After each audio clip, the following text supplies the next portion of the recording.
you're in a very unique position to speak about spiritual authority because you've seen both sides of it.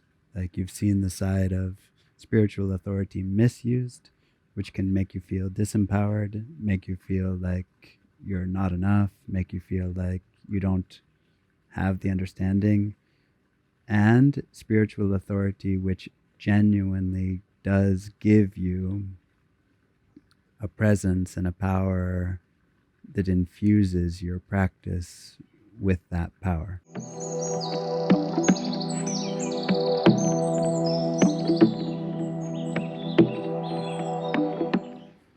Welcome to the Sahaja Collective Podcast. We are Kirsten and Devdas, and we are very excited to share our intimate conversations on spirituality today about spiritual authority.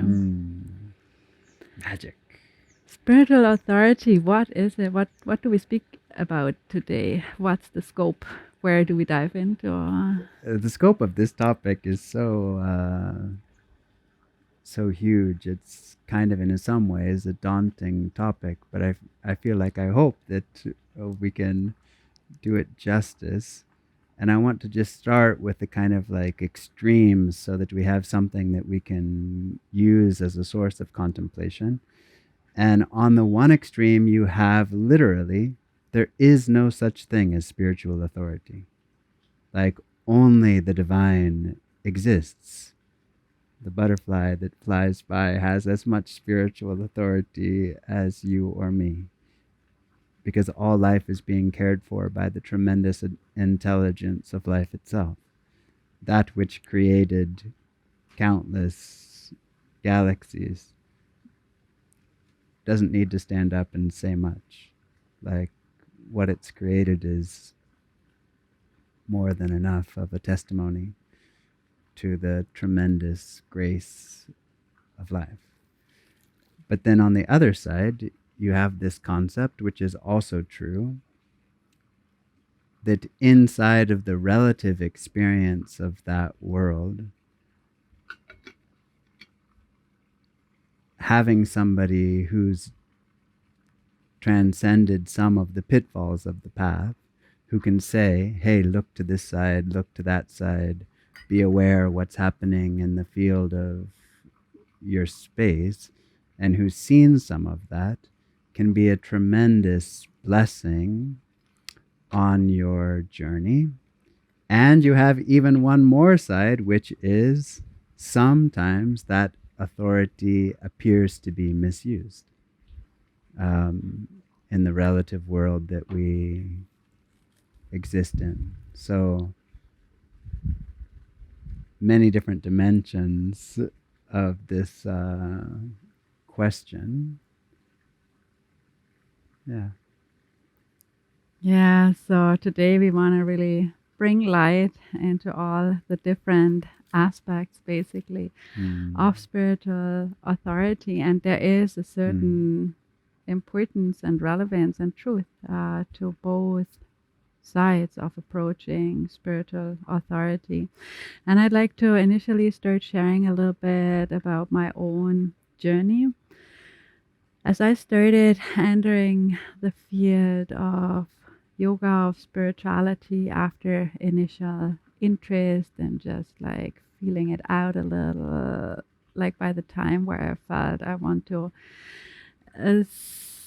emerge or dive deeper into a more structured, held and guided space of discovering spirituality, techniques, use of techniques, having people around basically who are just a bit more ahead, and therefore being able to learn from that, from that, being a little bit ahead of where I am.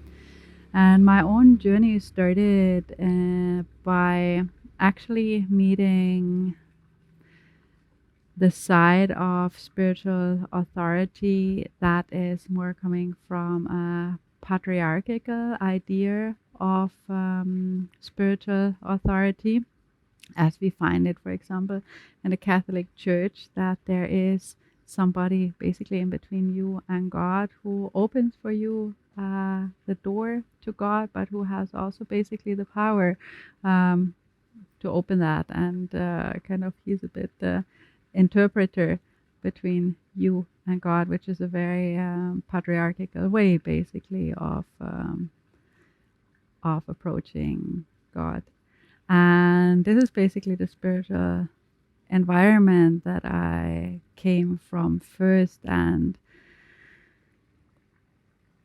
I did learn so much in this environment. I learned a lot about very traditional approaches to the yoga practices, for example, to asana practices, to the breathing practices, to meditation practices, in a way that kind of there was totally no room for improvisation slash making yoga personal. Like there was one way of expressing a posture for everybody, and there was no way of making it more yours. And I feel this very strong sticking to a lineage, to a tradition, to a way that things are done.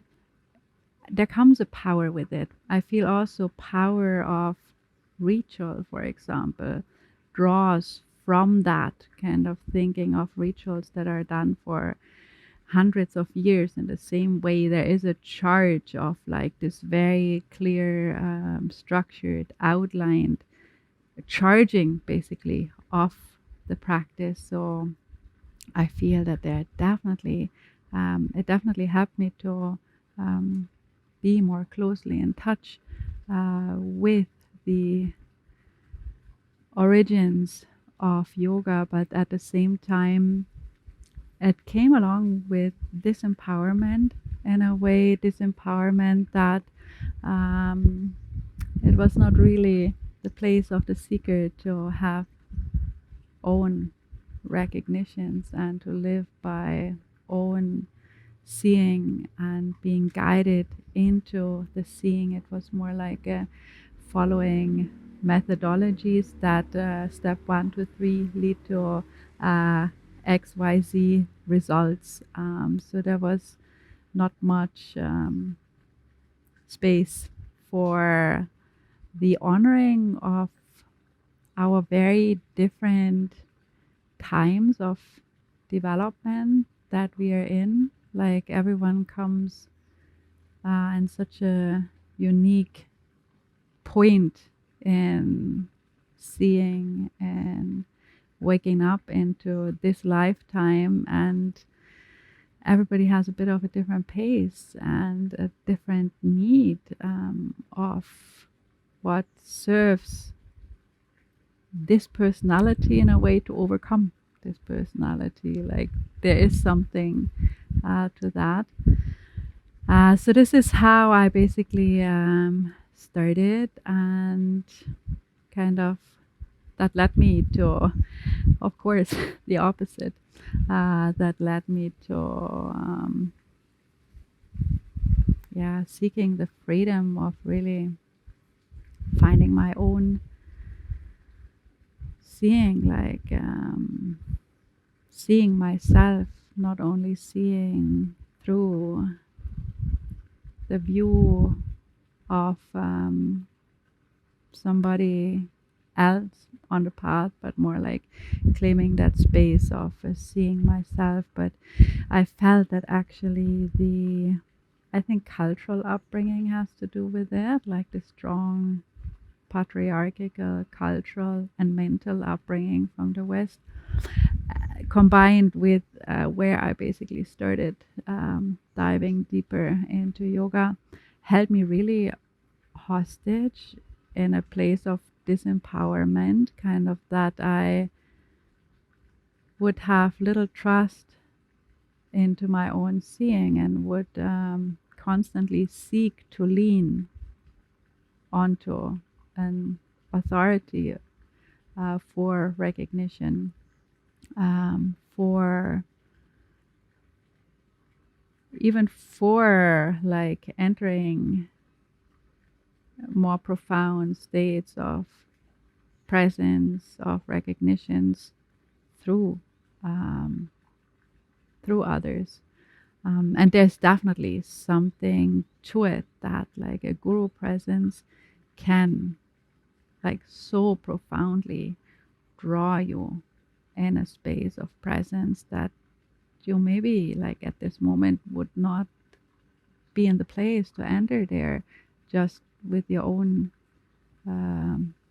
equipment or however I would say that. It lent me also a lot about or into exploring the individualized approach to yoga, as it is quite popular these days, and definitely there is something to it. The popular approach of making yoga yours in a way of making the practice fit and suit to your condition. But the line is there, of course, quite fine in between actually taking away the power of a practice, of a posture by modifying it to a point that it's not working any longer. It's maybe working now nicely for your hip, but energetically there is no point anymore to what you do. And you destroy basically the power of what you do, the power of the tradition, the power of the system.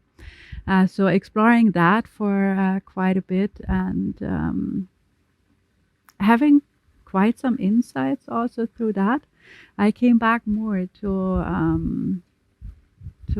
a system of approaching techniques and yoga in a very strict, non-improvising way, and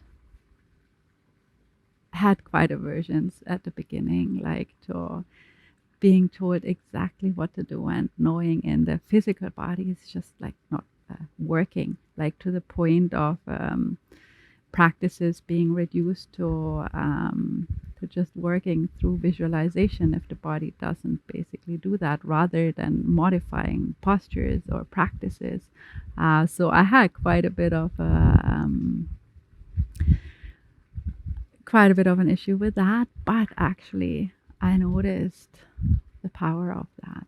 And the power of that came through to such an extent that actually things were physically possible that previously weren't possible. So techniques, postures became part of what I could practice, even though the physicality would not allow it, but it was physically possible. So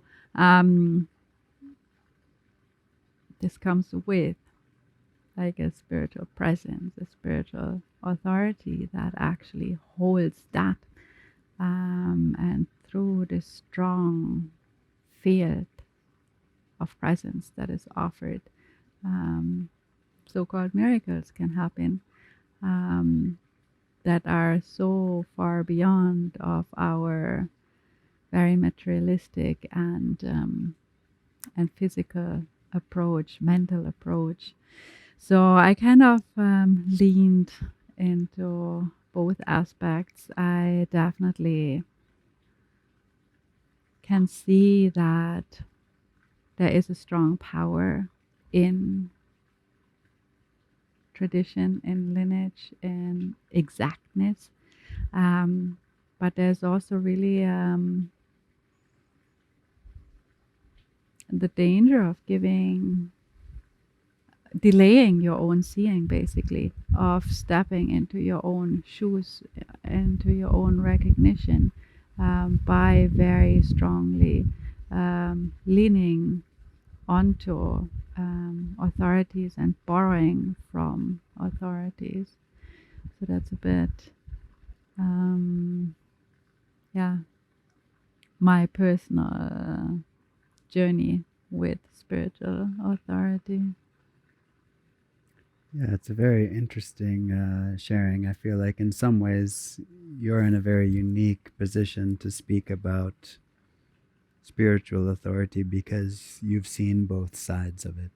Like you've seen the side of spiritual authority misused, which can make you feel disempowered, make you feel like you're not enough, make you feel like you don't have the understanding, and spiritual authority, which genuinely does give you a presence and a power that infuses your practice with that power.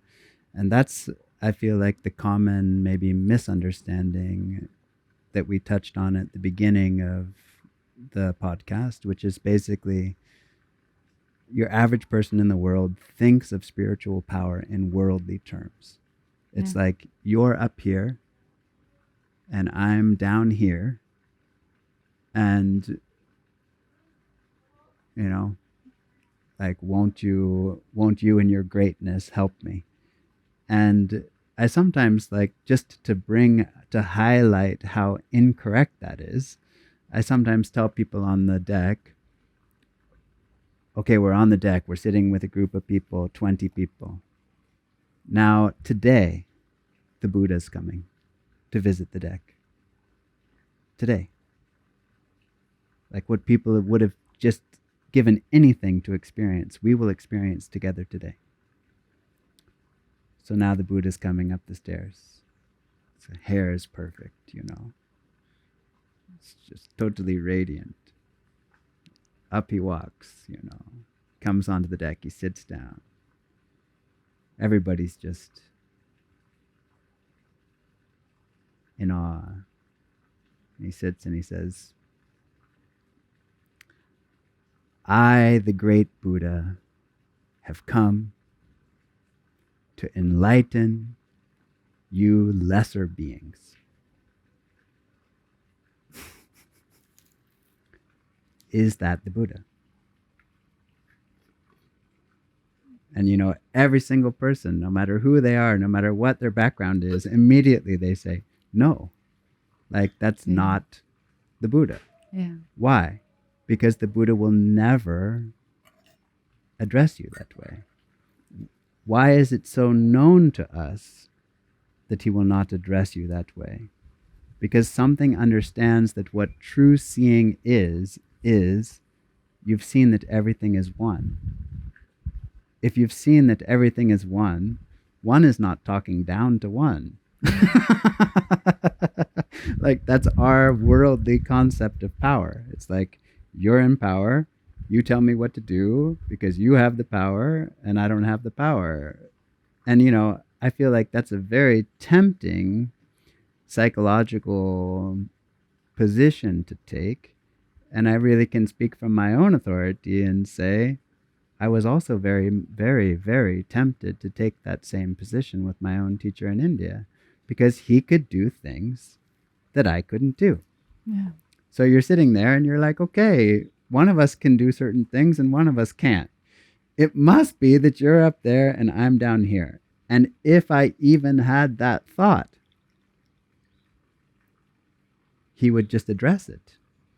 He would just say, we are exactly in the same. Like there's no difference between you and me. And I think I was a bit maybe thick-skulled in that regard, because he had to tell me many, many, many, many, many times. It's like, okay, that's just not true. And why it's tempting to feel that that's true is because it is true in a worldly way. It's like, maybe you really want to be a musician and you love music and you just really want to be that. Maybe you study your whole life and you're not as good as this guy down the street who doesn't seem to study much at all. And maybe you are never as good a musician. So that's true. Like, you've studied your whole life, you're not as capable as somebody else. But what's interesting is that spiritually, that's not true. Like, we all have the same capacities spiritually. There's nobody who's up here and you're down here.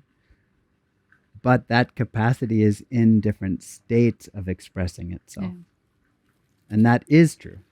like you are sitting with your teacher in India and you are looking and you are saying, wow, has certain expressions that I don't yet have. Now, that will not always be the case because that's the kindness of the Great Spirit, and the person who's in that authority will never say that. Like, there's a beautiful expression in the Bible where someone comes to Christ and says, look, you're doing miracles. I can't do miracles.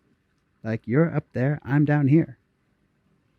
Christ just looks at him and says, greater than things than these, you yourself will do. I'm not claiming any authority. And really, people that have that authority, they're not so quick to claim it, actually. Yeah. Like, my teacher in India, he never said to anybody, I'm standing in this state and you ought to respect me for that. Never. His respect came from the fact that he knew, and you had to kind of feel into that and feel the truth of it yourself. One time he hinted at his own spiritual authority only. Someone came and said, I didn't want to bother you because I thought you'd be meditating. And he kind of smiled and he said, the fruit already fell from the tree.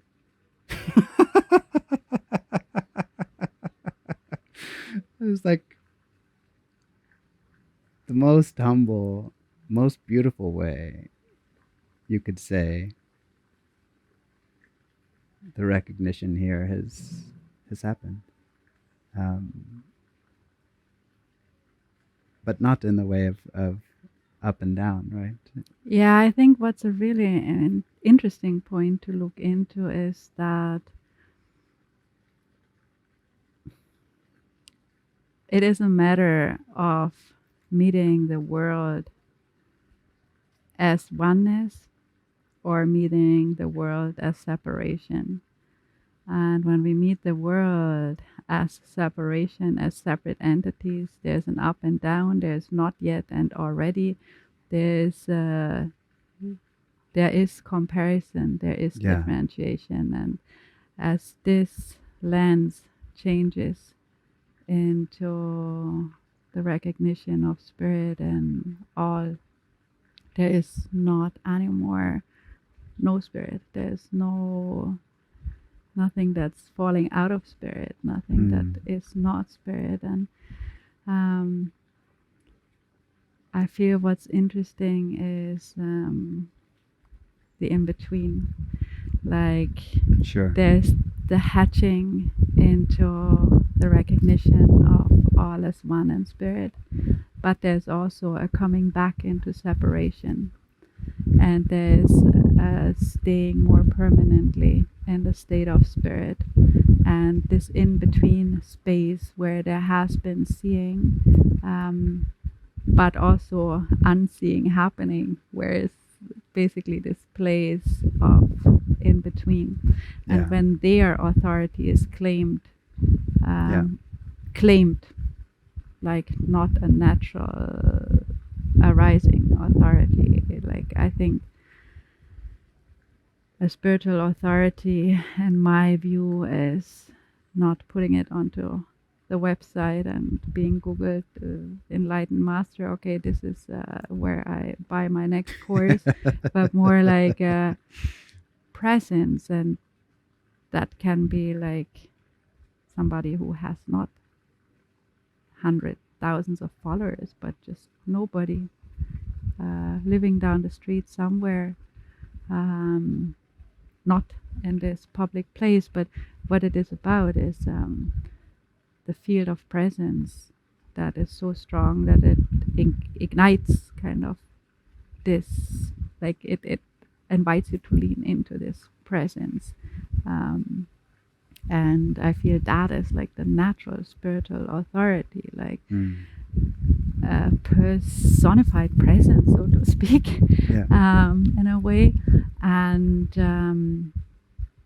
when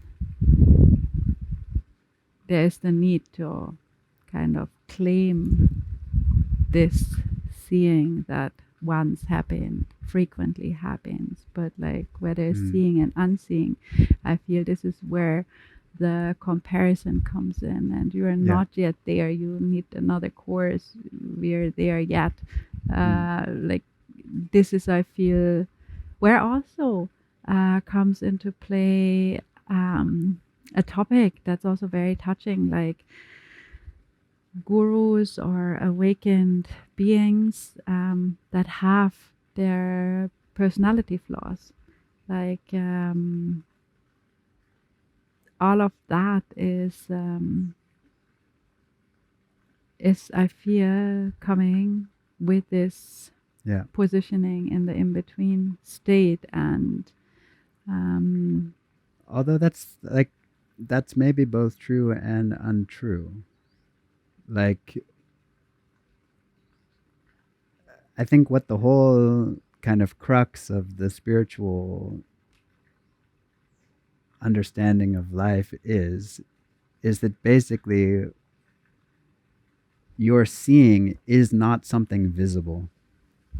Like in the scriptures of India, it says God cannot be proven. It doesn't actually mean that. It means that it's not a formula. It's like it cannot be proven as a science. It's not like, oh, here's the answer. Look, you got it now. Whoa, ta-da!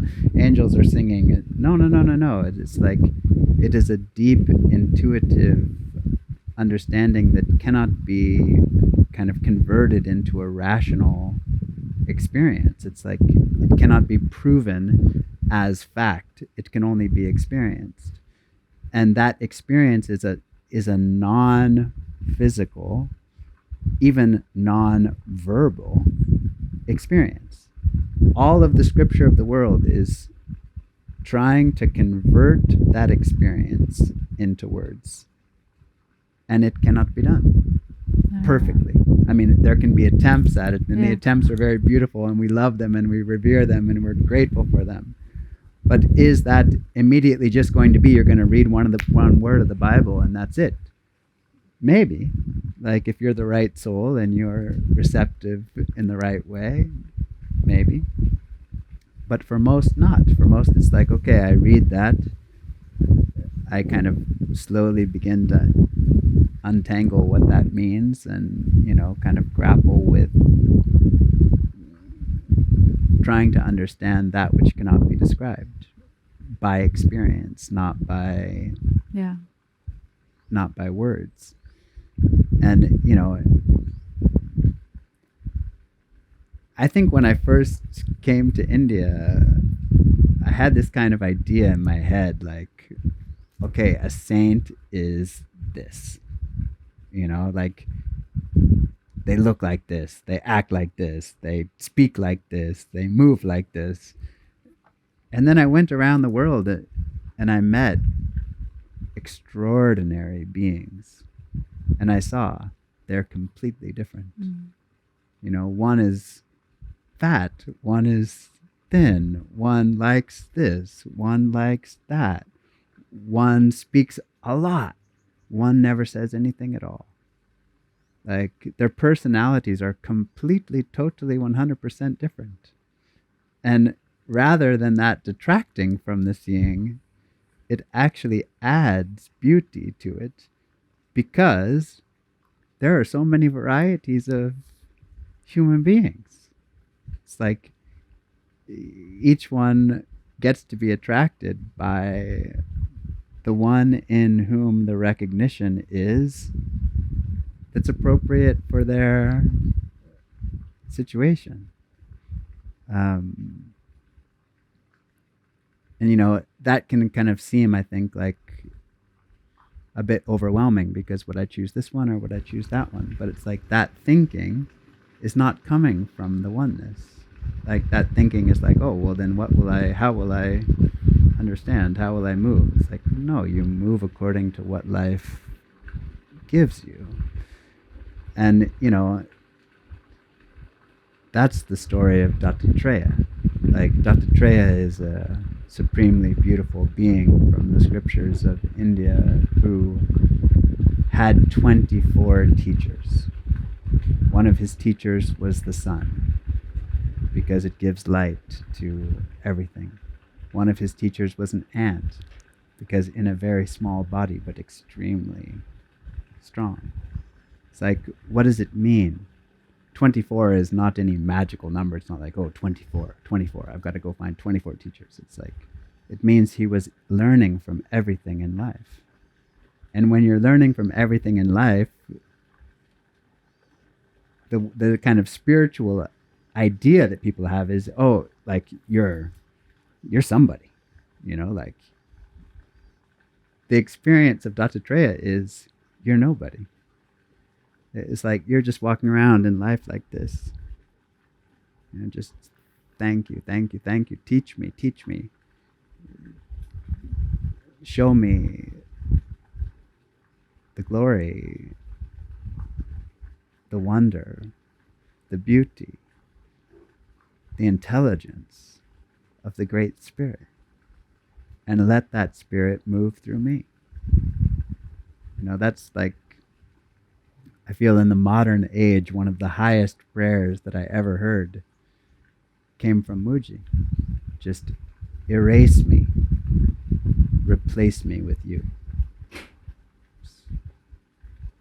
Whoa. Like, that's a prayer you can just write in your heart. Like, and if that prayer is alive in your heart, you'll walk through life like Dattatreya.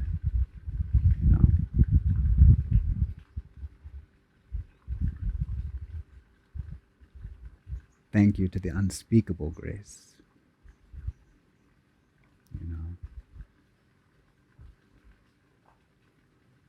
But our idea of that is that person's, attained to something, and I haven't attained to something. But that's just not what's actually happening.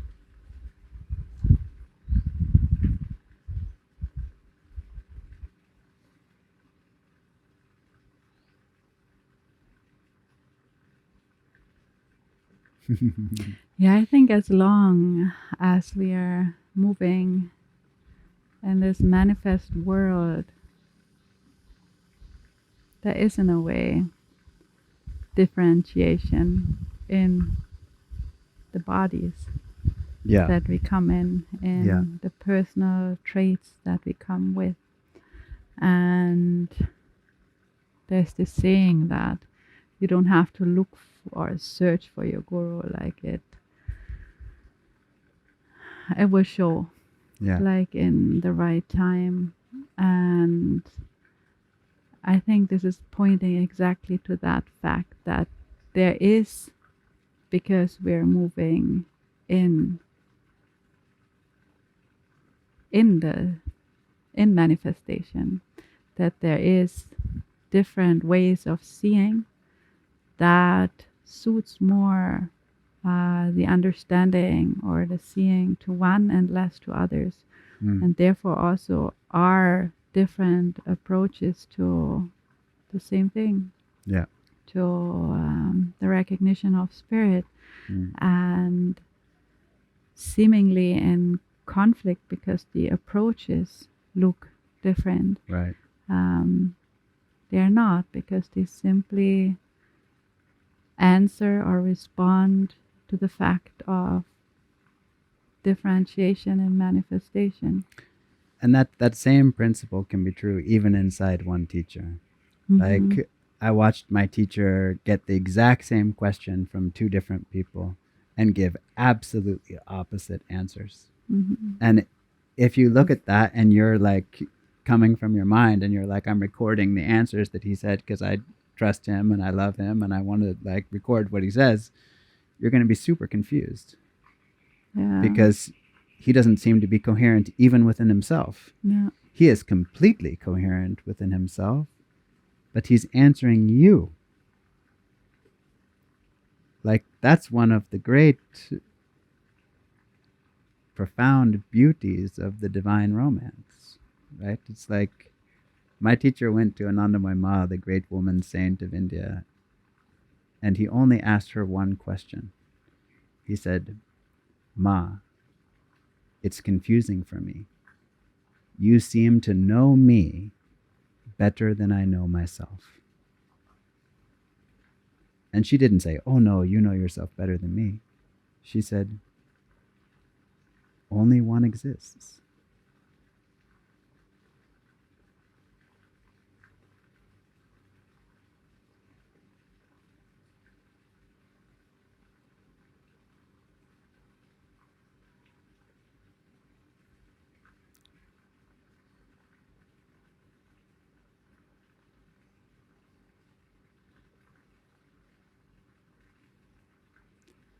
There's no such thing as other. That's what she said. Only one exists. There's no such thing as other. Which more or less is saying that he's right.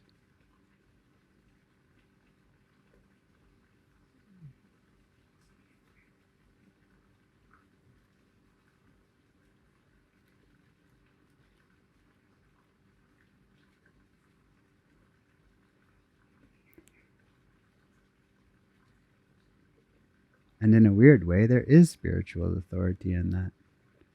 If you happen to come across such a being that can say that with that kind of authority, it's worth listening. Like, it's worth listening with your body, your mind, and your spirit. Like, because there is an authority there. That authority will never misuse you in that situation. Like, it cannot. It would be misusing itself. That's what I felt from my teacher in India. I felt like he will never misuse me. He would hurt himself before he would hurt me. Like, because there is deeply, deeply, deeply understood the factual knowledge that it's one.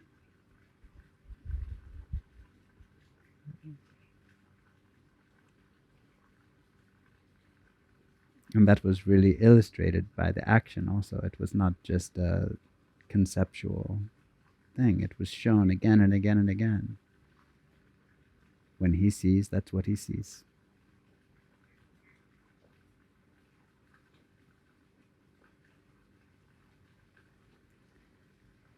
And he does.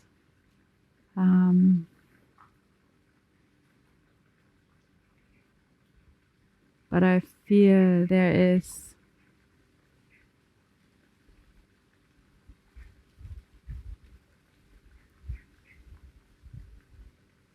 like this is the blessing of being with such teacher, that he exactly puts you into your position, and has in a way like the power of full embodiment behind that. Yeah. But what I see also what's happening frequently, like that this statement of recognition of spirit, is approached by the upbringing, the mental quantifying upbringing, and in a way like the authority taken into the hands of separation. Yeah. Of definitely. In a way really mixing up true seeing with second-hand experience of mind, of hearing ideas.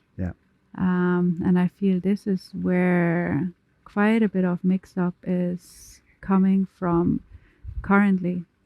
Like, definitely. Look at Instagram. There's so many spiritual mentors and spiritual coaches and people who claim, who are able to guide others as other. Yeah. yeah, that's the interesting, that's an interesting component. Like, I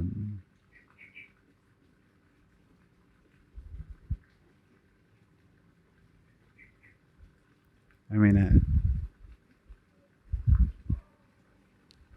once I heard someone say,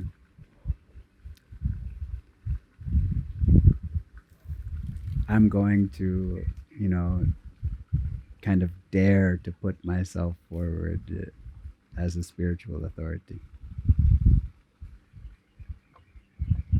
And it was like in my heart, please don't.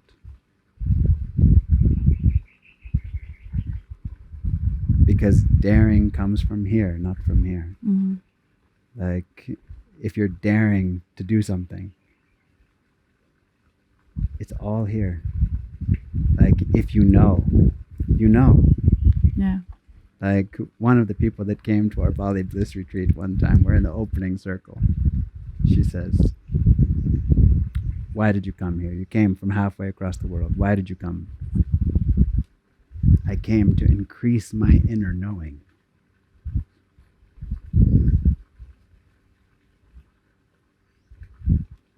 I bow at your feet, you know.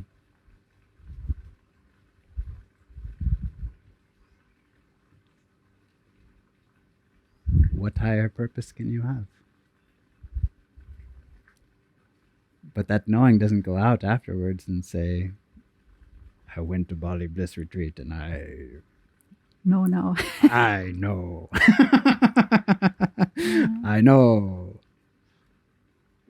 Like, But I feel it's really not an easy navigation nowadays. Like, there is a spiritual thirst, there is a yearning, there is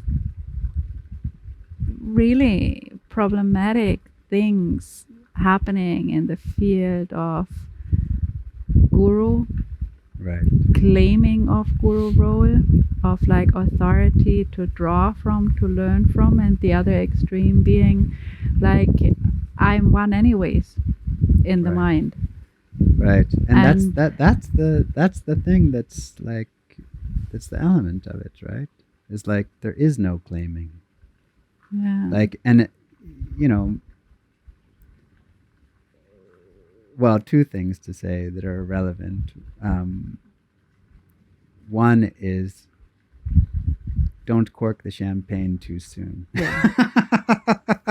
Yeah. That tremendous insight comes from the mouth of Sri Muji. Like, don't cork the champagne too soon, which just means don't turn that recognition into your mind's food. Yeah. Because that's not going to do anything or to end well. And maybe two more things to say about that. Like, one would be, like, there is no claiming of victory by the ones that could claim victory. Like, because they see that everything's coming from one source. Before that,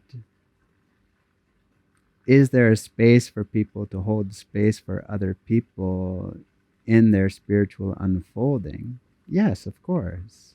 Like, we have hundreds of students all around the world teaching yoga. Like, is that something that's helping people on every single level? Physically, mentally, emotionally, even spiritually, is providing a space for people to explore their own depth spiritually beneficial for this planet? Massively. I hope that there comes a space in every nation, in every part of the world, everywhere, where people hold space for other people to explore the dimensions that are present in their human experience. Like, I was just reflecting the other day, if children were raised correctly, there would be no need for Advaita at all. like if you're born and raised recognizing you're a multidimensional being, you are the great spirit, you are this body, you are this mind, and there's no duality in between that at all. That's just who you are. Would you then have to say, I'm not my body and I'm not my mind? It's like, of course not. You know you're not your body and you're not your mind. And that knowledge isn't something that you read in a book. It's actual integrated experience. But for most of us, that's not like the world that we live in and the applicable kind of reality of day-to-day life of the people in the world that we live in. They're not walking around with the awareness of the multidimensional nature that is God's gift to them. You know, they are like occasionally getting a glimpse of that. And is that valuable? It's the most important thing in your life. Like, according to me, that's just now the world according to Devdas. But in the world according to Devdas, that glimpse is your raft, and you better get in it, and you better go as far as you can into the ocean of the spirit. Don't make that a casual love affair. Make it an absolutely complete, I give you my heart and 100% more love affair. But, you know, is there a value? I think that's like the fundamental question that we're talking about here. Is there a value for people creating spaces where people can explore? Yes. But even that has to be attended to mindfully, because there can be misuse in those situations also, misunderstandings in those situations also. And, you know, a big part of that is accepting I don't know. Mm-hmm. Like, people think I don't know is a disempowering thing. It's like if someone comes to you in a class, a yoga class, and says, do you know the answer to this question? You have to say yes. It's like, you can't say I don't know. The most powerful answer to almost any question is I don't know. Because it just opens up tremendous possibility. But, you know, that's...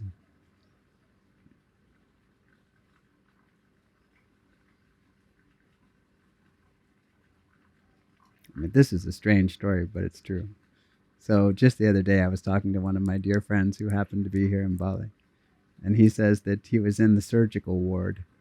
And in the surgical ward, they put him on some kind of crazy opiate, and he could see things that he normally couldn't see. And he saw many disembodied beings hanging out in the hospital in this state of profound confusion. Because on the one side, they think they know. Like, they think they know the answer. And on the other side, they are totally lost. You know, they are without their body, and they're not used to that. How to make those two meet? Profound arrogance and utter helplessness. How do you make those meet? You cannot. Like, there's going to be some problems in that. Like, but that's the state of the Western world. I think of many parts, places where spirituality was stripped away with the intention of self-empowerment and taking down authorities. This, I feel, is a result from that. Yeah. Yeah, and arrogance and hopelessness both together. Like, absolutely. Facing the part of where the ending of physical life becomes tangible or a possibility.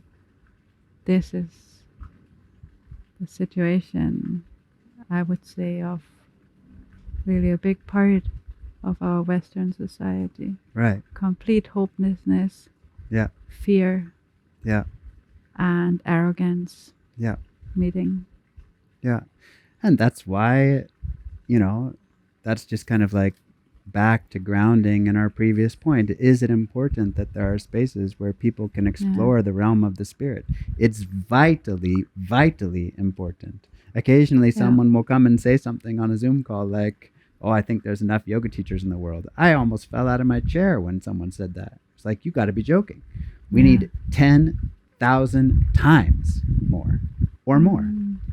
Like, until yoga is not a word, but a lived reality in the heart of thousands of people around the world, we must have more.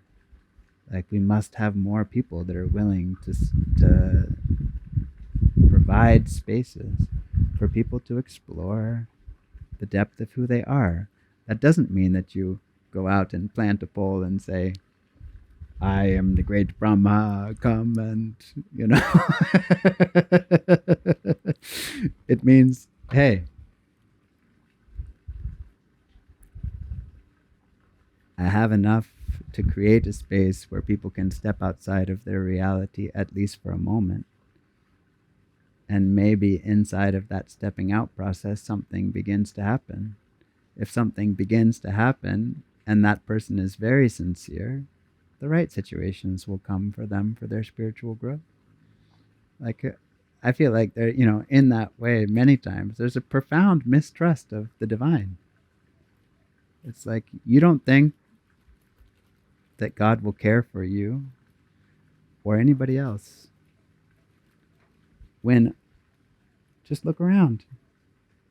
Like, everything is cared for. Everything. Nothing is missed. Like, in the Bible, Jesus says, even the hairs on your head are numbered.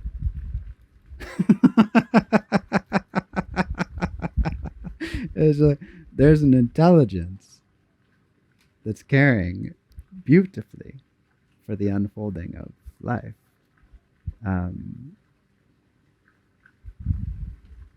Is that in your heart to align yourself with that intelligence? If it's in your heart to align yourself with that intelligence, plentiful opportunities will come.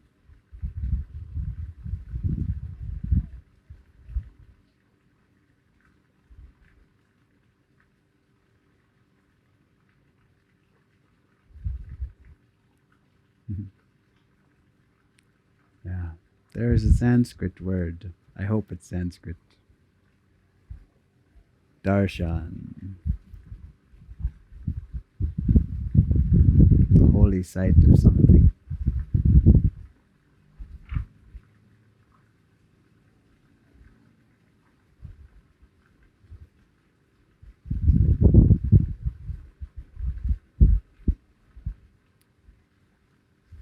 If you have that experience one time, you can apply it to everything in life.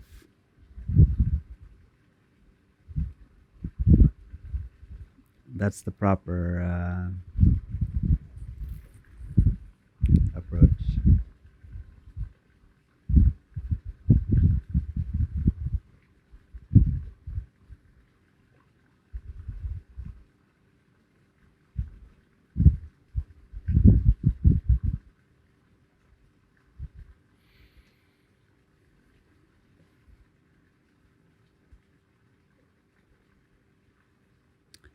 Extremely grateful for the opportunity to be here and to explore with you. We are Sahaja Collective, and we offer yoga courses and retreats and yoga teacher trainings and mentorship, and we are on Instagram and Facebook and YouTube and everywhere to bring you the depth, the joy, the great tradition of yoga, it's our privilege and our joy to be here with you and to share with you. So from our hearts into yours, thank you so much for joining us on the adventure, and we look forward for the opportunity to be with you sometime soon. Thank you.